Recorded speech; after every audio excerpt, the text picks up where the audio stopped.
What's up, everybody, and welcome to a Tuesday edition of Morning Cup of Hockey presented by Bet365. Open an account with Bet365 today and bet on a huge range of markets, whatever the moment. It's never ordinary at Bet365, so use our code NATION, NATION, in all caps. The chat, great start to the day. Colby, you go. Well, listen, anytime the chat is firing off basketball references, it's going to be a good day, Johnny. It's going to be a good day. J-Rock came from the top rope with the Denslow comment. Yeah, but anyways, there was not a lot of hockey to be played last night, and I did not stay up late, so I did not see the late game, but I fell did asleep watch when it was 2-2.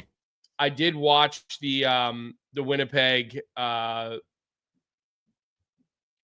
Jose game. And you know what I was thinking about during that game? How come I never hear people make the complaint that Macklin Celebrini doesn't have anybody to play with? Like we hear that about Connor Bedard. I feel like we always hear everyone say, "Oh, Bedard needs like legitimate top end talent." So I'm watching that game last night, and Winnipeg, like good teams do, find a way to win. And I thought both goalies were actually tremendous last night, and I thought Winnipeg. I mean, look, they had a lot of good chances to score. And look, Celebrini got robbed by Hellebuck a couple of times as well, but you look at who the guys around Macklin Celebrini, and you look at Wenberg, and who was really good last night, by the way. Like Wenberg stuck out to me, and yes, good luck on your job interview, Catherine.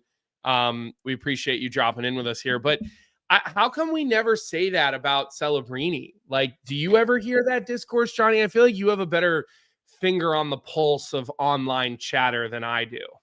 No, I actually think it's a good point. I don't see it either. And I do think maybe it's just because we want to make excuses for Bedard. I think maybe that's why, because he was the golden child. Like Celebrini didn't get the hype that Bedard got. I agree. Everybody said, no, Bedard is the next McDavid, and then we'll see what Celebrini is. Like, I mean, but I don't know. Like, and I even see Outlandish Take in the chat says Bedard needs someone who can feed him the puck. Like, Celebrini's playing on a power play with Will Smith, who's good, but he's a rookie. Eklund's good. Who'd you say? William Eklund, he's good. Yeah, but again, you're talking about a guy who has how many games? I agree with you. How many games under his belt? And even like there are a lot of shifts where Macklin Celebrini's on the ice with Goudreau, and like he's not playing with top talent. So and look, Toffoli, who Celebrini played quite a bit with last night on a regular basis. You can't tell me that Toffoli is such a higher caliber player than a guy like Teravainen, or a guy like, he could score better than Bertuzzi, but those are pretty quality NHL players. I'm just saying, like, I just don't ever hear that. I was just thinking about that last night, because I mean, Celebrini is the catalyst for that line and for that forward group. Like, he just always has the puck on his stick, and he's always going into traffic and making plays. And I see Nate's comment, Granlund, he had Granlund for most of the season. Yeah, I understand that, but still, like, there's a player of Granlund's caliber on Chicago. Like, you can't say Teravainen hasn't had the same level of career, right? So I don't know. I think that we just make a lot of excuses for Bedard that we don't make for Celebrini, because he seems to just be such a different type of player. And I will say, though, that was an entertaining game last night. Like, I was pretty entertained by that game, Johnny. I don't know what your thoughts were on that game. I wasn't able to watch it. I actually had a roller hockey game last night at that time, so I got to watch the late game last night between LA and Vegas. But I will say, we do give the Winnipeg people a lot of, I don't know if we give the people a lot of crap, but we have a lot of Winnipeg people in here that, we like to chirp about the Jets a little bit, and they've now won 10 in a row. Mark Scheifele, all-time leading goal scorer in franchise history, and they broke our hearts last night because Vic's pick was the San Jose Sharks money line, and they tied it in the dying seconds of the game last night. I guess Chris is saying, Colby, you were right. They were almost due for a loss last night, which, they did come close. I appreciate it, Chris, but almost doesn't get you anything. There's no trophy or there's no medal or ribbon for being almost right. The reality was, and you might even be chirping me, and you might even be it might be a chirp, which I'm totally okay with, Chris. I deserve it. They didn't win. They couldn't get the job done. But they played with Winnipeg, and Winnipeg kind of onslaughted them at times during that game. But your boy Mario Ferraro seemed to be in the middle of quite a bit of the game last night. He was pretty active. Thrun, who's a young defenseman out of Harvard, kind of getting his first extended time. In the NHL, looked like a solid player. And I'll tell you the guy that I was really wrong about, who I thought gave some quality minutes to the San Jose Sharks last night, was Colin Graff. I didn't think Colin Graff was going to be able to kind of jump right into the NHL. And I know he spent some time in the American League, but he's like the first one over the boards to kill penalties for the San Jose Sharks. It's rare when you see a first-year forward in the NHL killing penalties.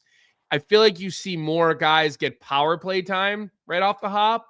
Less first-year players, I feel like I see killing penalties. So I will say I had my doubts about Colin Graff, but he plays on the second power play. He kills penalties for them. He's not playing with Bedard, with Celebrini and Toffoli on the top group. So look, entertaining game, but Winnipeg, as good teams do, they found a way to win. They tie the game late with Morrissey, who talked a little bit to the media before the game about how hard it was for him not to play in that gold medal game. But said that he felt like it was something that he had to do because he didn't want to leave his team shorthanded. Yeah, I mean, listen, it was a slow night for the game, right? Quiet night. Went from 2 days in a row, having a ton of games to just 2 games. Yeah. And listen, just talking about these teams too, I look at both rosters and I look at San Jose's forward group. I look at Chicago's forward group. I will say there probably are better names on San Jose's roster. Like who? Can you give me I'd love to hear your examples. Yeah. I listen, I think Will Smith is going to be a better player than most guys probably in the long term on the Chicago roster. I do think Tyler Toffoli, like we've mentioned, has had a pretty solid career. Nico Sturm is one of the most underrated players in the NHL, I think. Like he's a solid two-way 200-foot guy that doesn't get enough love. He was a part of the strong Colorado Avalanche team, came out of Clarkson, like a really good player. But a sneaky one. Fabian Zetterlund, another one. Watched him play in New Jersey for a bit. Can I just interrupt you for 1 second? Yeah. Last night, Sturm played 15 minutes of ice. Mm-hmm. Generally speaking, if you look at his logs, he does not play more than about 10 minutes a game. His average of ice time this year is 10:02. So yeah. I'm going to push back on you if you are going to. But hold on, if you're going to throw Nico Sturm in there and say that he's a name versus the players that are in Chicago, you're going to get pushback from me. Because if he were playing in Chicago, everyone would say, oh, he's got to play with Ryan Donato. Like, Ryan Donato, like, he's not a big enough name. He's not a good enough player. I'm just saying at the roster. Like I'd take Sturm over Mikheyev. Ilya Mikheyev's playing third line for Chicago. Yeah, I just don't see a ton of difference. Slager's playing first line right now. He's just getting like his first NHL looks. He came into the league last year. Who's that? Landon Slaggert out of Notre Dame. He's playing on the first line in Chicago. Yeah. I haven't seen that. I've seen Slaggert playing more down the lineup, in the limited viewings that I've had of Chicago. I didn't realize they were using him like that. I mean, I'm looking, he's playing about 12 minutes a night. So I don't think he's really playing top line type of minutes. His average ice time this year is 13 minutes a night. So all I'm saying here is like, and I see people in the chat, Eklund, Zetterlund, Graff, these are all guys who are in their first, second year and their entry-level contracts. That's all I'm saying. All I'm saying here is that when you look at San Jose's roster versus Chicago's roster, I don't see a ton of difference. And my point of this whole thing was that we make excuses for one guy that we don't make for the other guy. And I'm just kind of curious as to why that's happening. Well, this is fair too. And this is a good point by Outlandish Take Guy, who's actually making his debut in our chat today, and he's contributing right away. He said, being able to look around the room and see the future, it helps morale. When you look around the Chicago room, you don't see the future yet. I think that's a pretty good point. You know, a lot of the young guys on San Jose are the ones that are going to be there for a while. Like, they're building toward the future. Chicago signed a lot of older veteran players that were here to surround Bedard, but that's not the future. Those aren't the plans for the future, you know? Right. That's a pretty good point. Yeah. Okay. Yeah. And you know, we see you talking about Vlasic. Vlasic obviously is we've talked enough about him. Logan Couture is still hurt. He has not played in a while. I know he wants to come back. I think that it's probably looking less and less likely that he ever plays again. I see, Lucas, your comment. They have a goalie. Yeah, Askarov is pretty good, but Vanacek was the guy in net last night. And he was really good, and he played really well. And look, Peter Mrazek has not been a problem in Chicago. I mean, I had a front row seat to the first couple years of Peter Mrazek in Chicago. He's actually kept them in a lot of games they probably shouldn't have been in. So, look, it's just a thought that took us off to a tangent. I will remind everybody, Frank Seravalli will be joining us here shortly. You know, we're going to spend a bulk of our time with Frank today talking about the trade targets board that he put out on the 22nd or 23rd. I forget what day it was. I wrote a number of names 21st. That I'm really curious about. We probably won't get to them. Excuse me. See, I'm like 12 days. I'm getting it now. So I do think we can all say that Mike Greer is doing a phenomenal job in San Jose. I don't think Kyle Davidson's doing a bad job, by the way. I don't necessarily disagree with. I do disagree with people that are coming down on Kyle. I think he's made some good moves, and I think you can see some of Lev Shunov is starting to look like a player down in Rockford. Nazar is starting to find his footing a little bit in the NHL. He had a nice play there tonight. You know, so I'm not out on them. I think Sam Renzel has a bright future, although he's a college player still. I think Oliver Moore becomes an NHL player. I think Ryan Green becomes an NHL player for Chicago. None that are going to light it up and score 150 points this season like Lafreniere, but they're still going to be serviceable. Oh, wait, sorry. I was confused on that one. Yeah. Let me ask you a question before Frank gets here, Johnny. Who are you most intrigued by from the trade targets board? Like, who are you asking Frank about first? Because I'm having a difficult time figuring out exactly where I want to go with Frank and what I want to ask him, because there are some big names, and then there are some names of guys that are on the trade targets board every year that we hear about every year. And so I wrote some of those names down too. Who is it for you, would you say? My guy is Bowen Byram. He's a guy that I would love the Rangers to get. A really strong skating left-handed defenseman, young, 23 years old, won a cup in Colorado, can throw the body. You know, I've seen him play physical too. And listen, his tenure in Buffalo so far after he got there for the Middlestat trade, like, it's pretty unknown what his future is going to be like in Buffalo. It sounds, I guess, according to Frank, that they want to move on from him. He's a name that I thought, like, if you throw in Braden Schneider, like, he'd be a guy that I really love in New York. We're looking for better left-handed defensemen. And, you know, he's a guy, you know, like I said, young, can skate. You need guys that can skate on the Ranger blue line. And he interests me just from a personal perspective. But that's the first name that stood out to me, because I've been talking about Bowen Byram with Rangers fans for a couple weeks now. What was the name that you were looking at? Well, I want to know about. Surprise, by the way, was that a surprise that I said Bowen Byram? No, not totally. I'm kind of curious about a couple of guys and how their extensions are going to pan out more than tradable guys, like whether it's Marner, Bouchard, or Rantanen. I'm kind of curious about those three, but Frank's here in the waiting room here. So why don't you read him in, and why don't we get down to business with him and start picking his brain about some of these players? So before we bring on our friend Frank Seravalli, I just want to give a quick shout out to our sponsor Proraso, the most complete choice for shaving and beard care. Made in Italy since 1948. Proraso has been a staple of Italian culture and barbershops globally for 4 generations. So get 15% off at Proraso-USA.com with our promo code Hockey15 in all caps, Hockey15. Good morning, Frank. Good to see you. How you doing? I'm good. Job, how you guys Johnny. doing? You said good morning, and you asked him how his morning. Good job. You're learning. I'm expecting a chirp off the bat because I lost in 3 games to Coach Chippy. Yeah, I mean, you lost to a guy named Coach Chippy, which is the most embarrassing part. Was that on here that you said? That's his whole persona. Like, it says on his jersey, Coach Chippy, and his channel is Coach Chippy. I love Chippy. All right, Frank, listen, let's not waste your time here talking about Johnny's TikTok alter ego.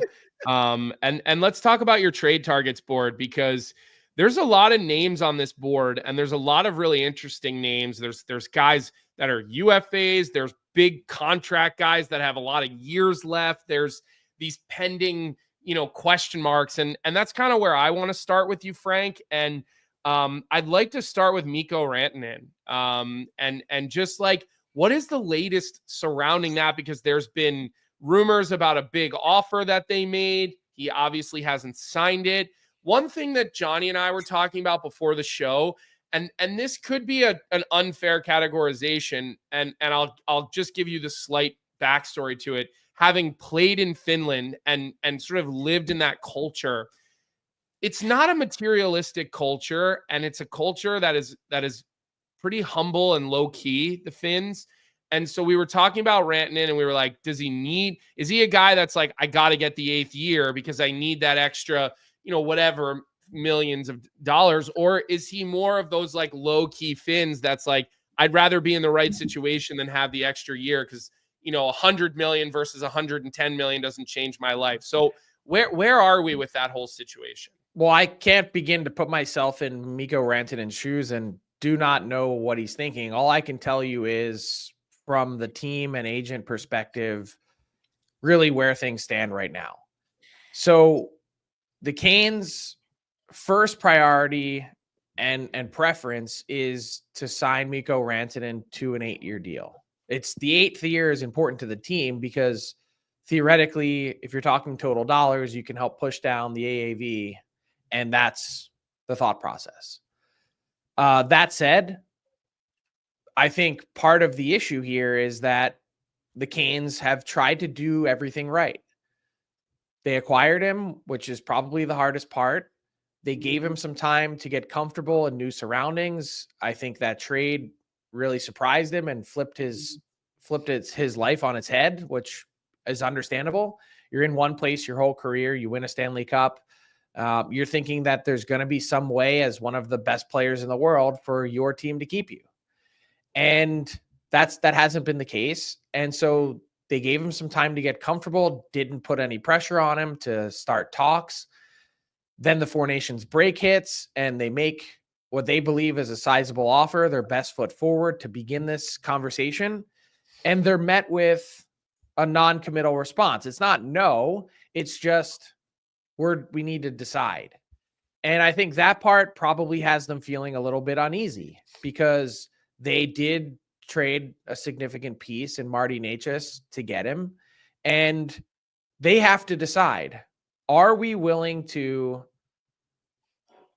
go through this playoff run and have Mikko Rantanen potentially walk as a free agent at the end of it, like what just happened with Jake Guentzel last year? Yeah.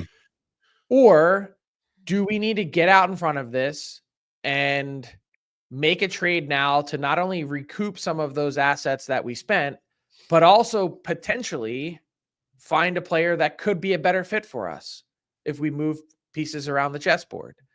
So I think the end result here, and why he's number 40 on my trade targets board, don't be gobsmacked if you see the Carolina Hurricanes go out and trade him between now and March 7th, if on March 5th or 6th, the response is still non-committal.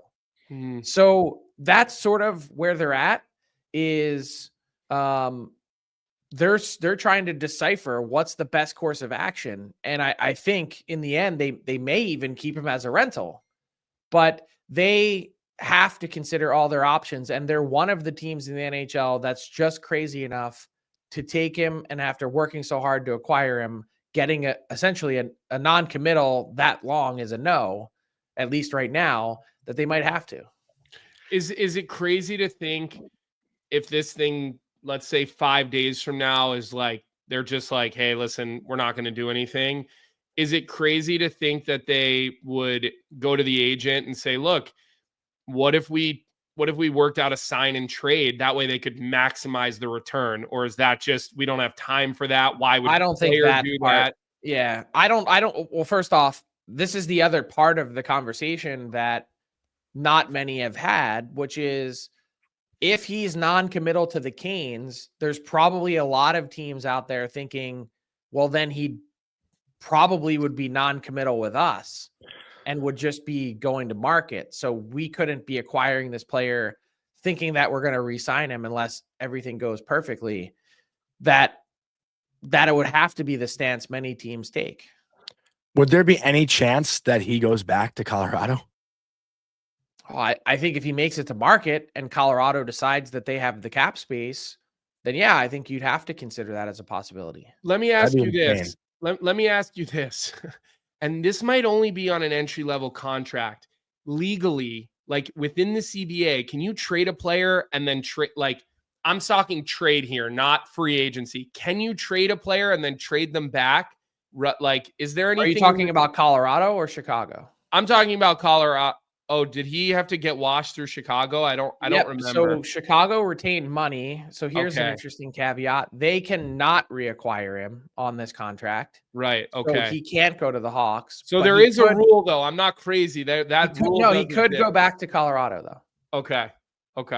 Yeah. Sure. Okay. Because they washed the money, so he couldn't. Yeah. Okay. Got it. Because the only reason I remember that is I remember saying to my agent when I was traded, I want to go back to Colorado, and him being like, you can't, as long as you're on your rookie contract. Like, literally, like, there's something in the CBA that says that you can't. I don't think that's the case, but I don't know for sure. Well, but if you're sitting here saying that he couldn't go back to Chicago because he was on this contract, then it's because they retained money on his contract. It's not because it's an entry level or anything like that. I don't think there's any restriction on that.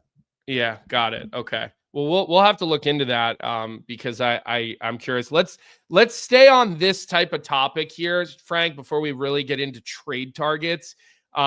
We talked yesterday on the show about Bouchard in Edmonton, and obviously his play hasn't been quite there. His numbers are good, but maybe his play hasn't been quite there. He's obviously due for a massive raise.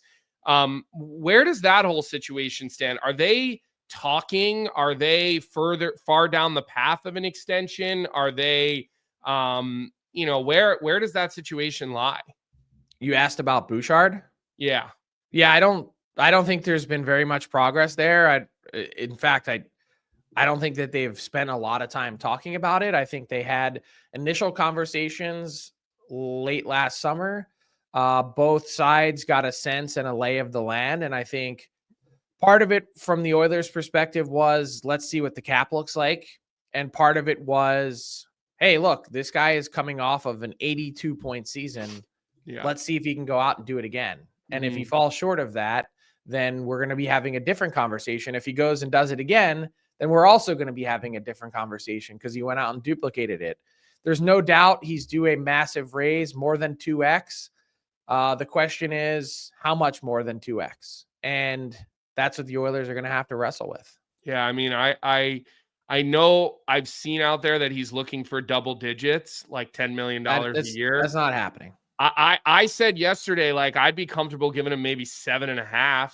No, he's going to be north of 8. The question is, how far north of 8? Yeah, I mean, imagine you've got him and Nurse making $9.5 million each in your top 4. I think that's problematic for winning a Stanley Cup. I do. I do too. Even as Nurse has been much better this year, and Bouchard's game has had a series of hiccups, and it's been a roller coaster. I don't think that's a proper cap structure moving forward.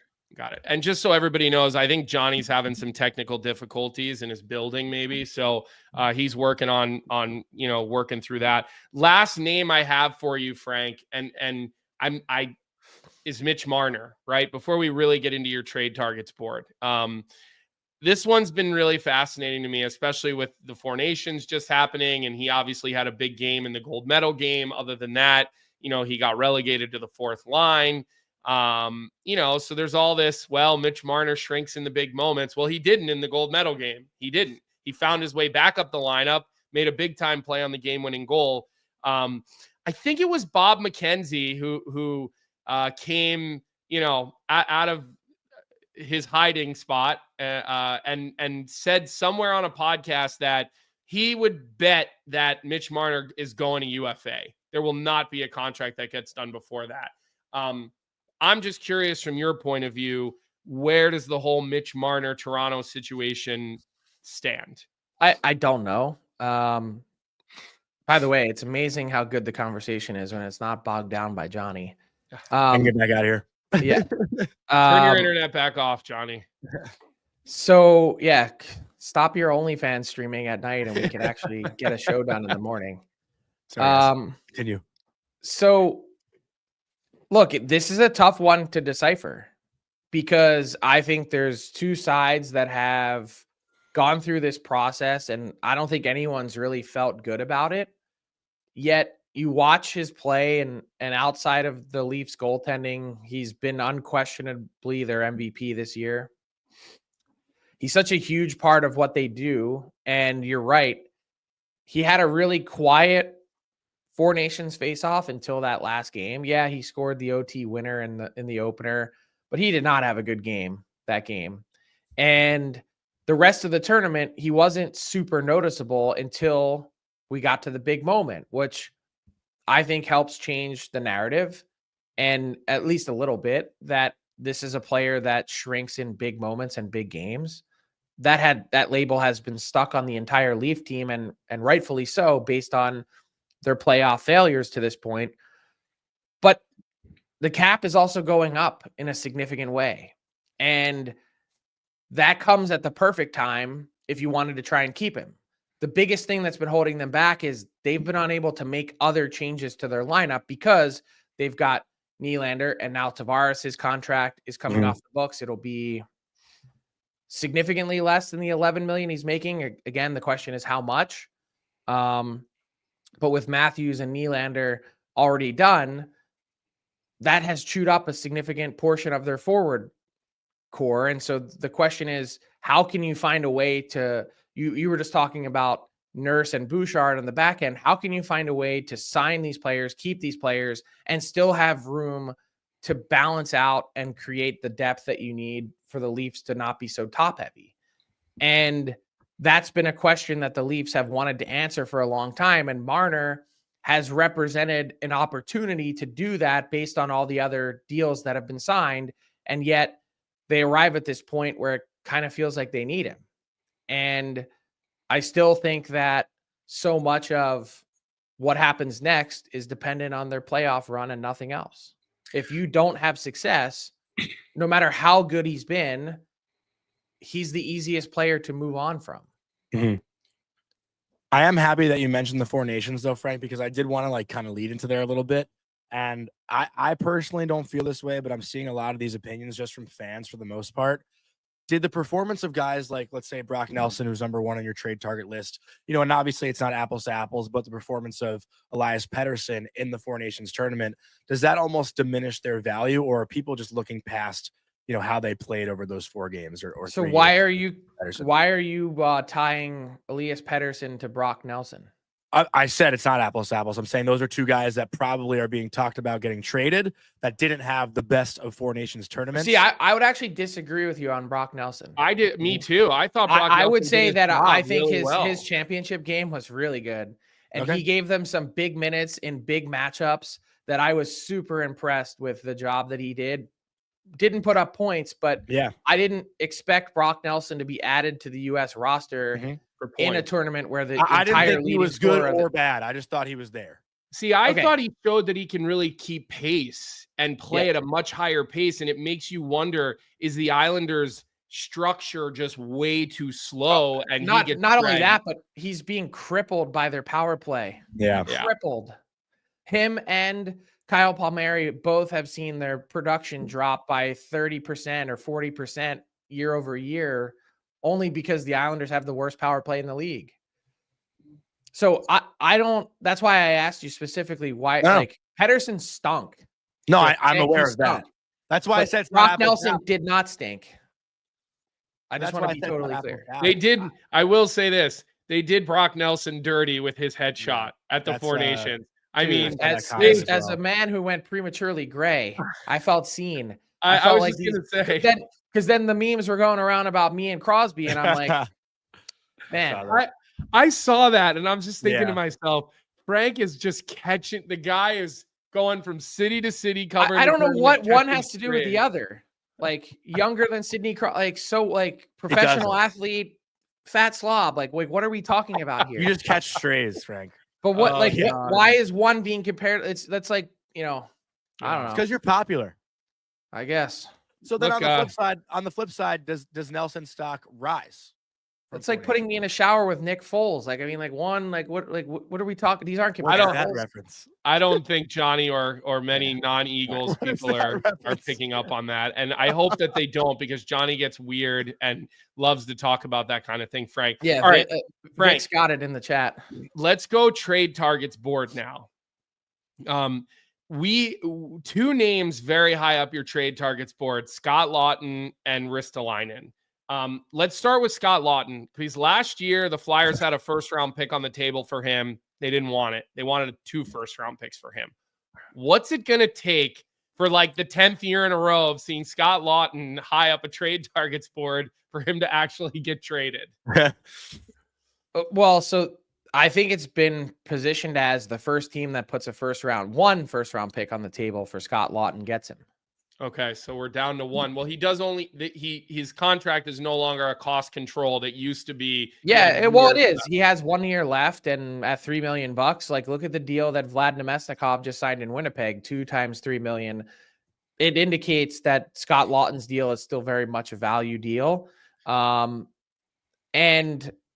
that said, I don't know that a team is giving you a first round pick for Scott Laughton. They haven't to this point, and I do believe one team in particular has put a second-round pick on the table. I believe that's the Winnipeg Jets. The Flyers are looking for more, and I don't know if they're going to get it, but that's their thought process, is if someone gives us something good, we'll move him. And there's a number of teams in the league that are looking for that third-line center role. We did our trade deadline matchmaker series on Valentine's Day, and I sized up or connected a couple teams and players, and I sent Scott Laughton to the Washington Capitals. And I did it for a 2026 first-round pick, because the Flyers already have 3 first-round picks this year in 2025. Get another one in what many perceive to be a better class. The Caps get a player that they need a third-line center, and they have him for next year, in which they're also intending to compete. So you add Scott Laughton, you add Ryan Leonard, and all of a sudden the Caps look like a pretty solid team who's already lapping the rest of the Metro. Yeah. But Toronto's been interested in Scott Laughton. I think there's a few other teams, I think somewhere between 5 and 7 that have checked in total. And is this the year that he finally moves? I think if you were to ask him, the answer would be no. Well, I also did you see the Nasty Knuckles guys pranked him? I mean, they prank him all the time. Yeah, I also he was, like, on their show, and they read like Scott Laughton to the Leafs, and he was like, "Are you serious?" I know. I told them they picked the wrong insider to talk about. I think that the good thing with Scott Laughton is he can play wing if you need him to. But and he kills penalties. I was going to say, the good thing about Scott Laughton is that he's really well-rounded. There's not one thing there's not one thing that he's super good at, but he's not bad at anything. And always hear he's the best locker room guy. I mean, we know him personally because he's been in our show, but everyone that plays with Scott Laughton loves him. Yeah. I think that's what makes him a good fit somewhere, but I don't think he wants to leave. That's the other part of it. No, he definitely doesn't want to leave. Like, he's embedded man, they just launched a beer for him in Philadelphia. Oh, really? He's very, very embedded to this place. I know, look, him and Danny Briere are friends. I mean, that doesn't change anything, but it's reality. Like, those guys they go back a very long time. It'll be interesting to see. Yeah, I think the Flyers are more motivated this year to move him than previously. So you think it's more likely that Lawton goes to Washington over a guy like Brock Nelson? Because I thought Nelson was rumored to the Capitals a couple weeks ago. I think the Caps don't need to shoot as high as Brock Nelson. Don't get into the bidding war. They've got a 1 and 2C. Brock Nelson, to me, at this point, is still a 2C. Mm-hmm. Let Minnesota, Winnipeg, to a lesser extent, Toronto, let them duke it out. And don't get caught in the bidding war and just pay a lesser price for a player that is comfortable playing lower in your lineup and that you can keep. Would you be surprised, though, if the Caps don't make any moves? Because things are going so well for them. You know, I feel like they can just look at their roster and say, why would we change something up right now? I would be surprised. I still think even the year they won the Cup, it wasn't a big splash. Do you remember the guy? Michael Kempney, defenseman. I would have never gotten that.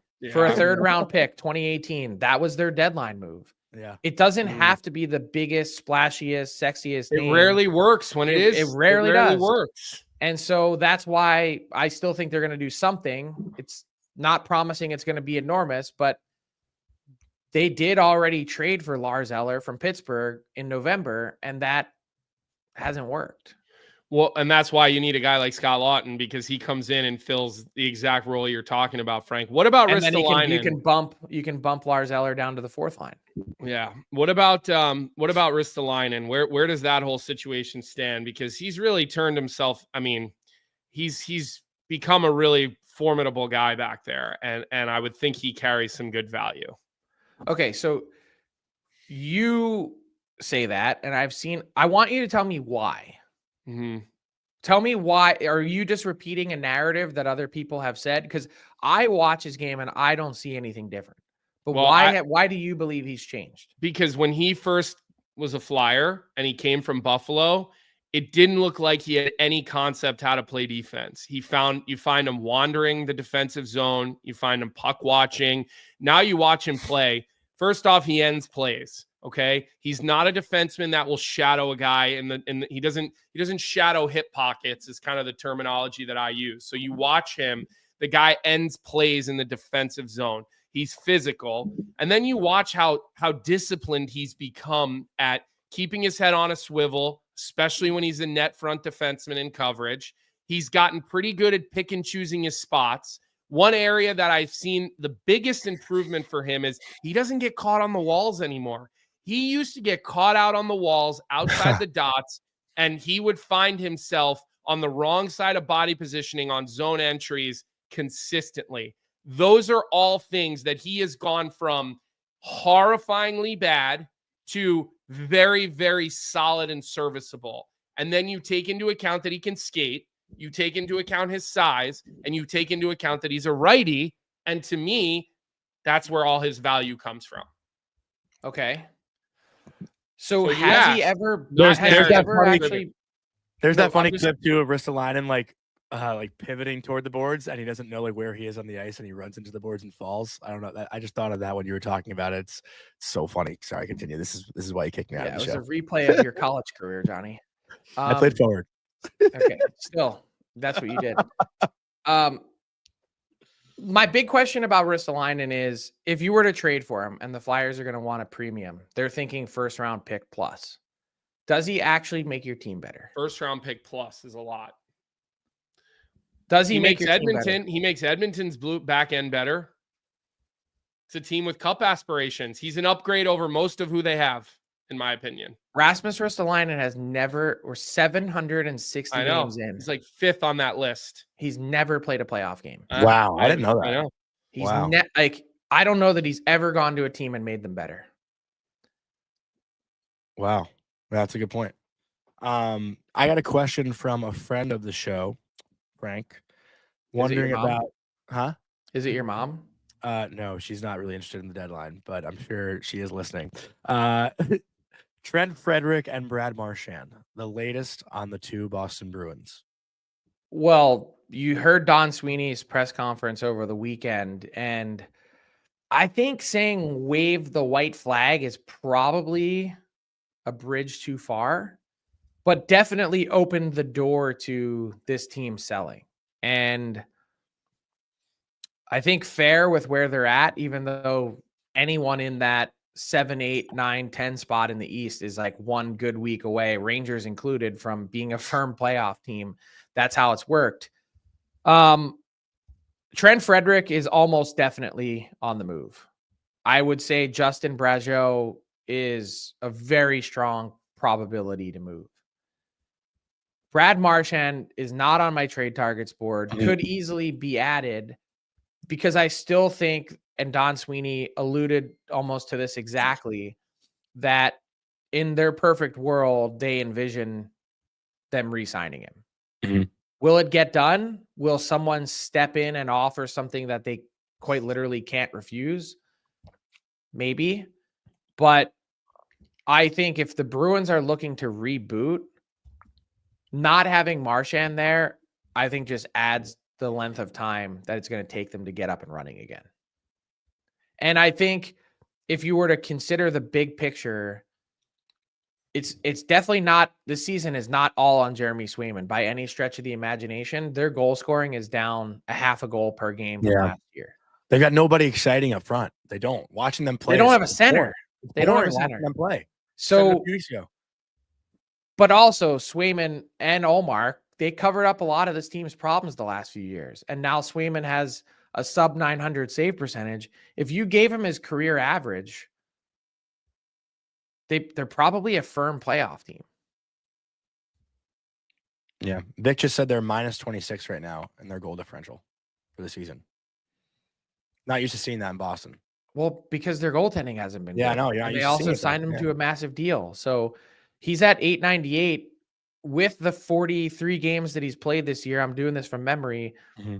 It's dropped his career save percentage to 914. It was at 918 or 920 before the season started. Wow. Frank, I want to ask you this question from the chat. Ariel Cornfield, who's, been with us basically since day one, although I'm pretty sure the early days of our show, she only came on to hate me. And I think we've come full circle now. Fair. And we've learned how to agree to disagree, Ariel and I. But she's asking. By the way, people in Boston, I think I told you this. I called Mike Eruzione to get some comment on a story. We did something before the tournament started on Team USA, and I was like, "Oh yeah, I'm a friend of Colby." He's like, "Oh, that's your first mistake." I love Rizzo. He's the best. I did read that article you did with him. That was a good read, and I ripped through that book that we talked about. Rizzo and Neil, Bordet, I think is the writer. That book was hard to put down. It was so good. It took me like three sittings to read. But back to Ariel's question and back to Brock Nelson. We don't have to spend a lot of time on this. Just curiously, Frank, what are the Islanders looking for in return for Brock Nelson? So I actually did a deadline player profile, and I've done them for a few, and I'm going to have another one coming up today on Trent Frederick. And I actually mapped out in that I do a scouting report, all of his stats, buyer beware, the potential teams that could be in the mix. I listed Minnesota, Winnipeg, New Jersey, Boston, and Carolina. Probably not Boston now, but this story was from way back on January 20th, more than a month ago. And I also, at the end, I do comparable trade returns. And you've got this window here, if you're the Islanders, somewhere between the Lindholm trade. So like imagine kicking a field goal. On one upright is the Lindholm trade last year, which was a first round pick, 28th overall, plus a 4th and 3 B, C level prospects. Then on the other upright, you've got the Bo Horvat trade from 2 years ago, which was a first round pick, ended up being number 17 overall, which the Canucks then flipped to Detroit for Filip Hronek, and Anthony Beauvillier and Aatu Räty. So it's somewhere between those two is what I would say. You're talking about the premier rental center in the NHL in Brock Nelson. You're talking about a pending UFA. So it's first round pick plus something, and it'll be a plus something extra if the Islanders have to retain money. So I hope that answers the question, but those are, if you're looking at the market and market prices, that's it. Elias Lindholm, Brock Nelson. All right. Well, Ariel, that one was for you and Johnny, the two Islanders fans that are with us most days. So the game tonight. The last one for me that I'm curious about, since Johnny has been kind of preoccupied this show and doesn't seem to be partaking in it very much, is I feel like I'm just not allowed to speak. He should have his pay docked for this episode. I agree. Completely agree. You guys don't let me get a word in, so what's the point of asking? What is the real story here with Seth Jones? Because I just have like a fake story though. Well, what does that mean? I guess like I have a hard time seeing a trade happening for Seth Jones. You have him pretty high up the trade targets board. I like who and why, I guess. Like I don't know.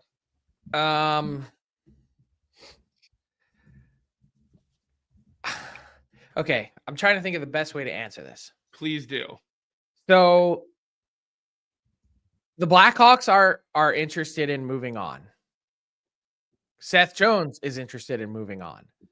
But I go back to the Roberto Luongo contract. It's the old great contract, shitty contract. Mm-hmm. And it means that you're well paid, and that's awesome, getting $75 million. How cool that is. But it also means you can't really go anywhere because no one can afford you. So the Hawks have arrived at a spot where they're willing to retain some of Seth Jones's contract. Okay. They don't want to retain half. It's a lot of years. It's a lot of years left. It's 5 years left. And that's a significant cap hit.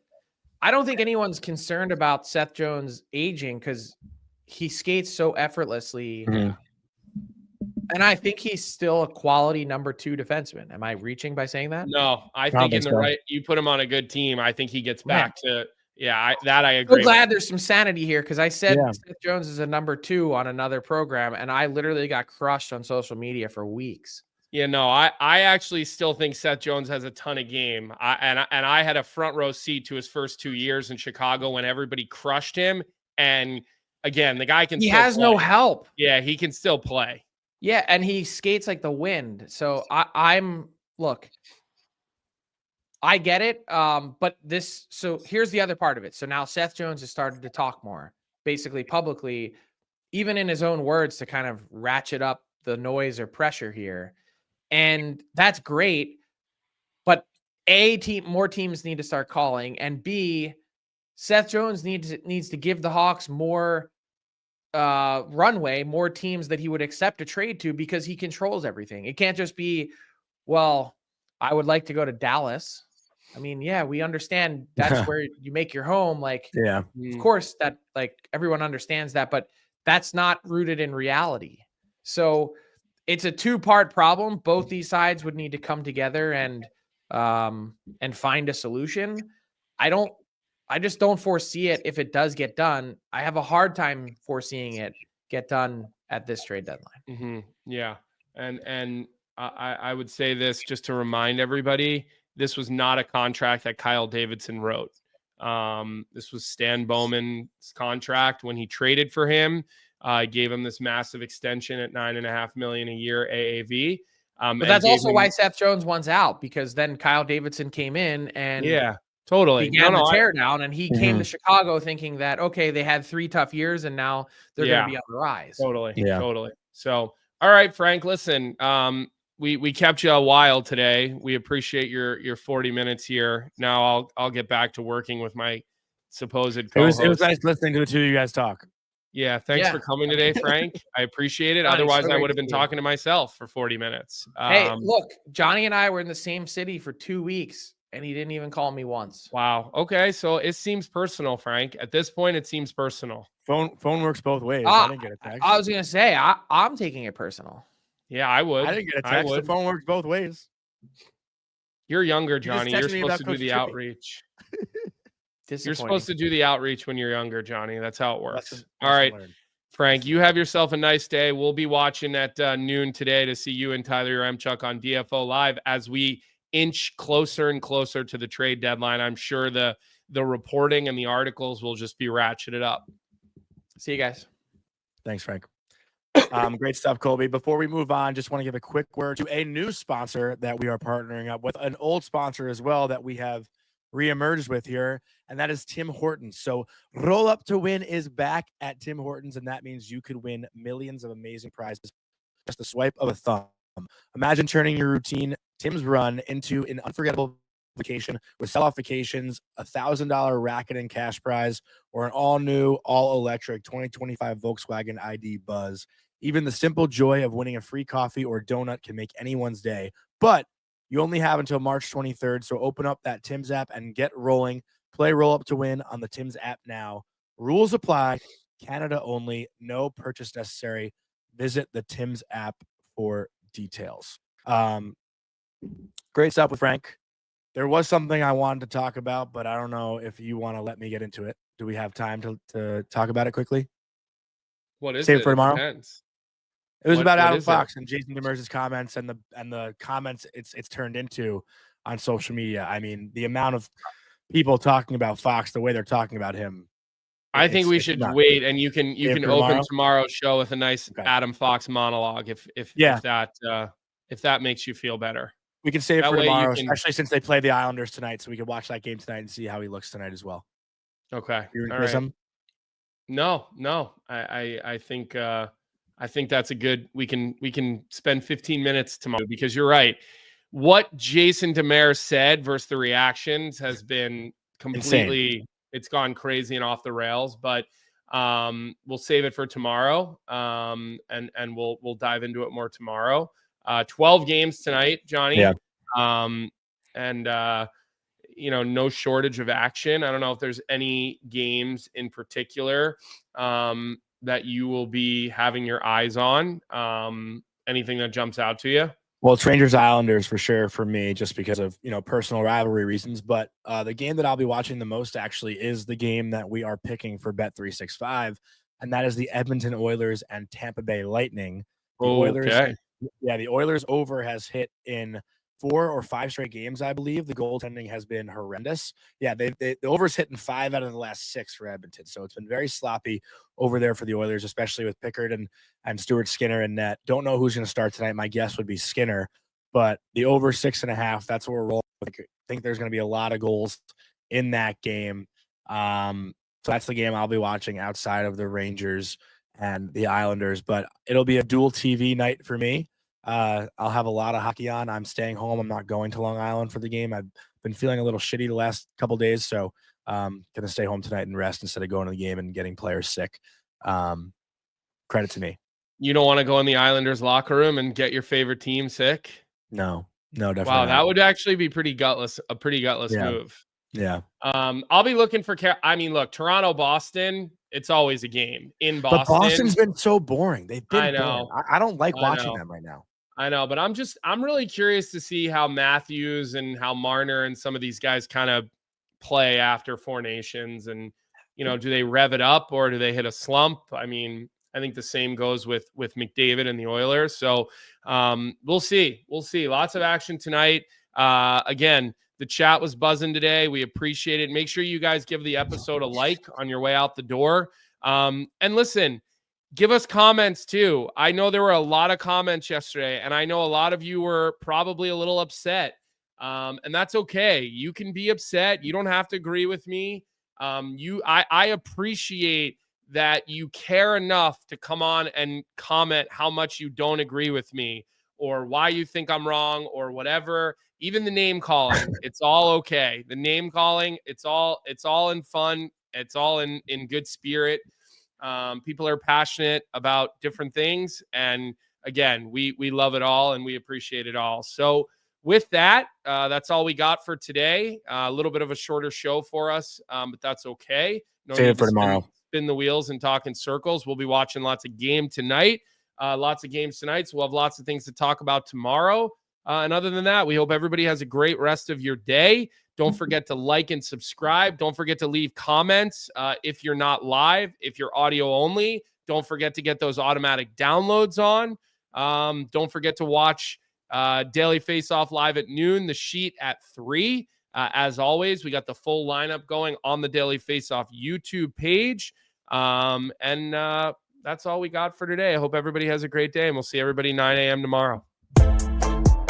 What's up, hockey fans? If you enjoyed that video, then you need to be hitting the subscribe button right here at Daily Faceoff. Exclusive interviews and analysis from our hockey insider Frank Seravalli, fantasy updates from Brock Sagan, and a daily live show at noon Eastern, Monday through Friday. You don't want to miss any of the fantastic content, so hit that subscribe button.